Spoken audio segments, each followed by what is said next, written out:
Okay, so today we're going to do our soldering.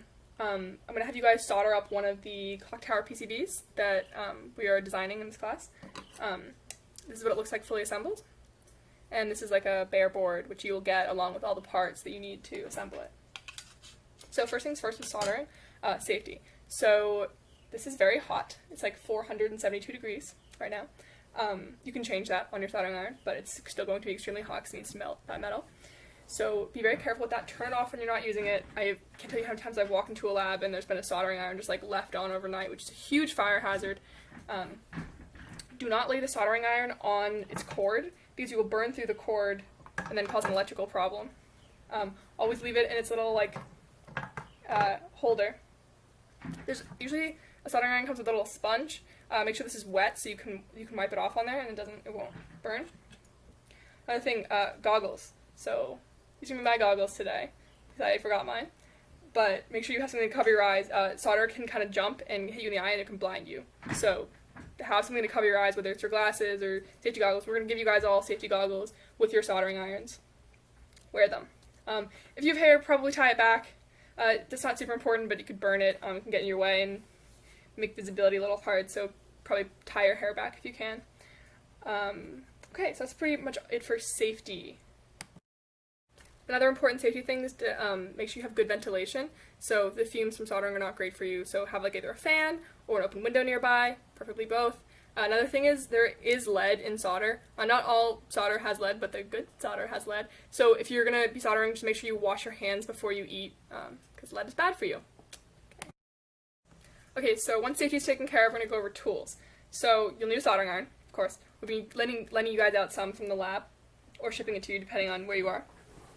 So this is your soldering iron. Every picture that I have Googled of people soldering has them holding it by the metal part. Don't do that. You will burn yourself, and it will hurt. Hold it by the not metal part. Don't touch this part. And just assume, even if the soldering iron is off, it takes a really long time to cool down, so just assume that that part is always hot. Just, like, don't ever touch that. Unless you're, like, switching out the tip when it's been off for, like, hours. And then you kind of just, test. Aside from that, I have a multimeter to test along the way. As I go, so I can make sure I'm not causing any shorts or anything like that. This is super important when you're first bringing up a board. I've made these boards before, I've tested it before I give it to you guys, so it's not as important, but as you'll see, it comes in handy a few times. Solder. So this is a rosin core, which means that there's like kind of like goo in the middle of it that will make it a little easier to solder. It prevents oxidation, so when you heat up a metal part, it can like oxidize on the outside, and so that prevents that, which is nice, and makes it just a little easier to solder. It's kind of thick. I don't really prefer this thick solder. If you're soldering like really small components, which we are today, I'd prefer like much smaller solder, but we'll work with what we got. I got flux. So flux, we went over in the lectures, but yeah, it's like tree sap essentially. Same thing. It's in the middle of the solder, and it's just like goo that you can put on your board to make it a little easier to solder if something is oxidized too much, or if it's just like you're giving you particularly trouble. Also really good for unsoldering things. If you've soldered something and you messed up and you want to take it off, really clutch for that. Clippers that will come in handy when I'm cutting leads off things for through-hole components. And then obviously all of your parts. So I have them all laid out here and ready to go. One last thing, you're also going to want the surface that you're soldering on. I put some white paper down. This is to A, save the table because I'm renting, and B, it makes it much easier for you to see your parts. There's some like really, really tiny parts we're working with today. 0805s are absolutely tiny. If you have any kind of like black or brown desk, it's really easy to like lose the parts on the desk or on the floor. So I like to put a piece of white paper down just to see what I'm doing and save the desk a little bit. Okay, so today we're going to be doing some both surface mount and through-hole soldering on these boards. You're going to be getting a bare board like this, so nothing is soldered onto it yet. And you'll be putting together this board, which is fully assembled, has through-hole components and surface mount components. And this is what we'll do in the end. So the first thing I like to do when I get a board like this, after checking with a multimeter for any shorts and continuity between intended nets, is tinning all the pads. So if you see these pads have no solder on them or anything like that, and so I like to just put a little dab of solder on one side of the components, and that helps you solder a little bit easier when you go to put on the components. So this is not totally necessary, but I just find it to be useful when you're soldering tiny components like these. These are 0805s, so not the smallest components that you can use, but especially for someone who's soldering for their first time, something probably the smallest that I would recommend using until you get a hang of surface mount soldering. What we're doing is just putting a little bit of solder on each of these pads. It doesn't need to be perfect because you will be melting it back down after you put the components on. And just essentially just put the solder on the pad, heat up the pad, and wait for the solder to melt onto the pad. When you're done with this, again, optional step, all your pads should look like this. Just one side will have a little bit of solder on it, and that will just make it easier to put these passives on. It doesn't need to be perfect because you will be editing it later.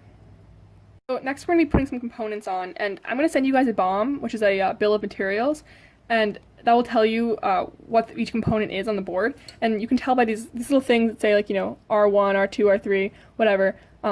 Those will be associated with a part number, and I'll give you guys those part numbers and the components that go along with them, so you can put these boards together, and that's how you'll be able to tell what goes where. Because we have different, we have resistors in different places, but they have different values. These are 330 ohms, these are 1Ks, these are 10Ks, etc. So just make sure you keep an eye on that BOM, and you're putting components in the right place. Typically, I start with small passive components because once you put on a bigger through-hole component, something that takes up a lot of space, it's a little harder to get in there with the smaller components and get the soldering iron at the right angle. So if you have the bare board, the first thing you should do is all the really tiny components. It's just a little easier. I'm going to start with soldering on some of these resistors. Essentially what I'm going to do is I'm going to use my tweezers to pick up these components. Try to do with your hand.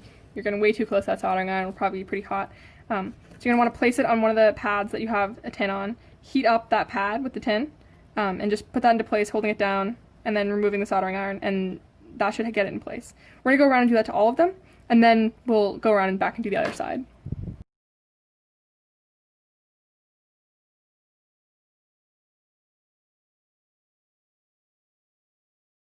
I've done all the resistors on this circle here. It's really important that you don't do a cold joint, and you'll be able to tell if there's like a blob.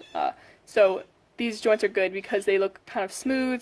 In the same way that you would do with a through-hole component, you want a little like volcano looking thing, like we went over in the previous video.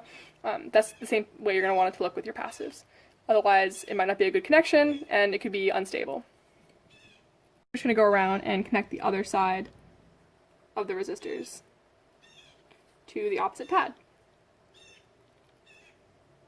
Again, you want to make sure you're heating up both the component and the pad while you're doing this. And see, this is why I find it a little easier, is because when the one side is kind of in place, you don't have to be holding the tweezers and soldering with your non-dominant hand, or holding the tweezers with your non-dominant hand, etc.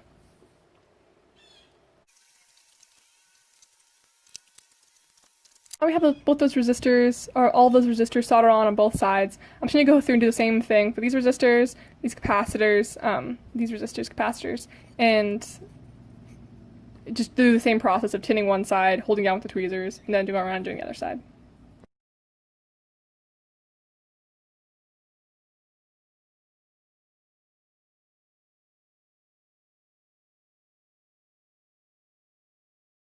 So the next flattest thing is the crystal, which looks like this.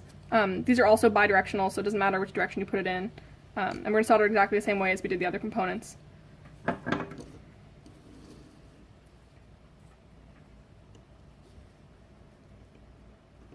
And make sure you're heating up the pad of the component and the pad it's sitting on. I guess the lead and the pad. Now we're going to flip the board over to the other side and do the diodes. So these are LEDs. The really important thing with these is that they are not bidirectional, so you need to make sure you put them on in the right way. Two ways to check what direction a diode is. One is they have these little green tiny arrows on them. I don't know if you can even see that, they're so tiny. Focus. There we go. Another way to, if you can't really see that or it's upside down, it's hard to tell, is you can do a diode test. And so essentially what you do is set the multimeter to this little diode button, and when you hook up in the right direction, which is this way, it's going to light up. So that'll tell you which direction is ground. And in this case, ground faces inwards. It's harder to solder because the leads aren't as pronounced as they are on the other components. But it's pretty much the same thing. You know, you 1 to 10 all the pads, and then just come through and make sure it's anchored properly. And we'll do a little test on these afterwards to make sure they're still working. But it's the same thing as the rest of them. It is a little bit green on the side that is ground, so you don't have to look at the bottom of them every time, if you can see that.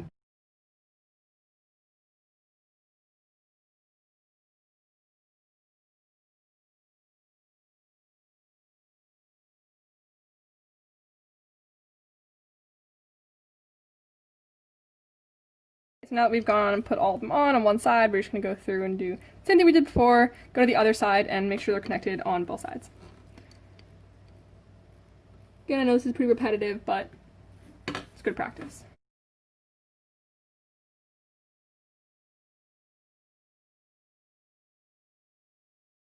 We finished all of our surface mount components. We finally get to move on to the through-hole components. And if you have any experience with this, this is definitely a lot easier from a hand soldering perspective. Trying to put the component in and heat up both the pad and the component, the leg, whatever.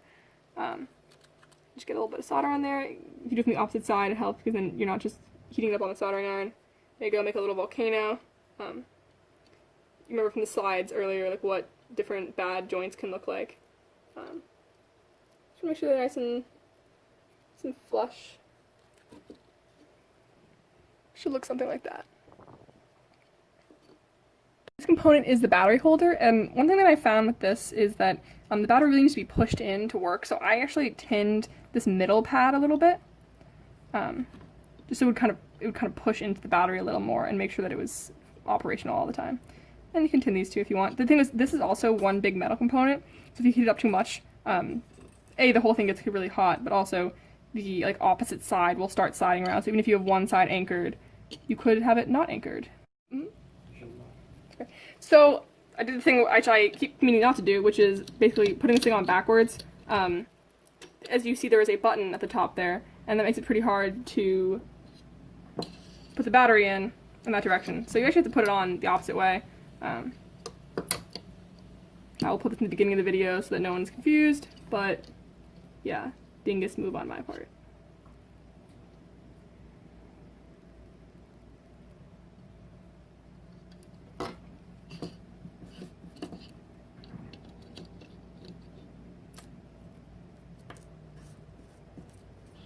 So make sure the opening is facing downwards, else you will have to do what I just did and fix it.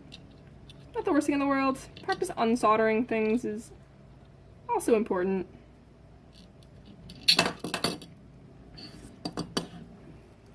Because everyone makes mistakes. Everybody has those days.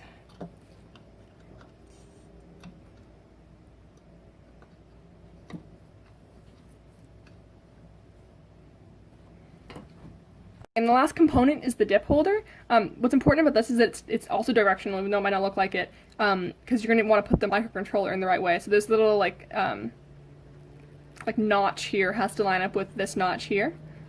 So make sure that it goes in that direction.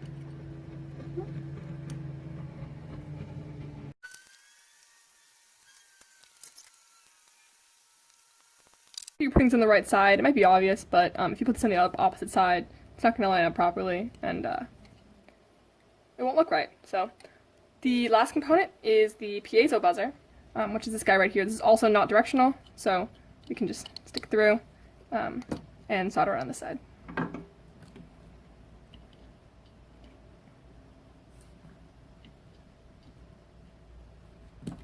There we go. And I'm just going to snip these down because they're a little tall and it makes it kind of weird. Snip, snip. Bye. Alright, great. We're going to just put the components on to test to make sure it works. So first you're going to put on the microcontroller. Sometimes these need to be bent in a little bit. They should come to you pre-bent because I'm going to be programming these, but just in case, sometimes you need to just push them in a little bit. And make sure that the notch, again, matches up with the notch, facing upwards. Kind of gently put this in here. Just like that. Fix that battery issue, which again, I do all the time. Really, what would be better is to design this just so it's not a problem and put the switch over here. Yeah, but too late now. Here we go. We're gonna put this in the right direction.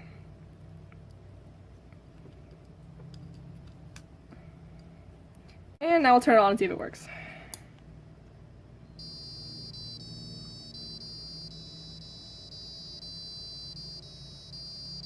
Alright, looks great.